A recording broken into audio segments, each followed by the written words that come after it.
La riforma sanitaria regionale tiene tutti con il fiato sospeso, soprattutto comuni e addetti ai lavori che rischiano di vivere cambiamenti importanti. Oggi Federsanità ANCI ha indetto una riunione con il direttivo regionale, i presidenti ANCI e conferenza permanente. Prima di tutto gli amministratori vogliono capire che cosa accadrà. I sindaci sanno di avere una grossa responsabilità per quanto riguarda la salute nei territori.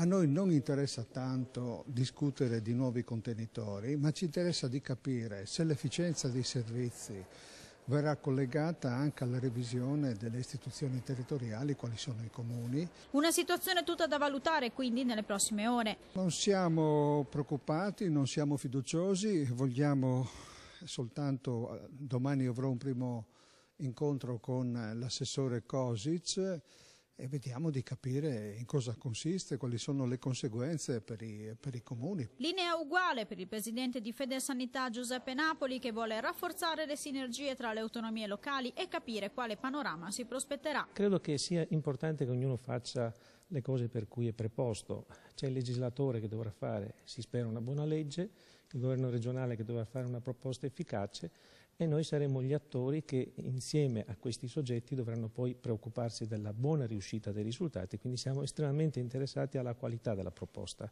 e anche all'attuazione. Questa si fa sui territori e noi sicuramente siamo gli attori.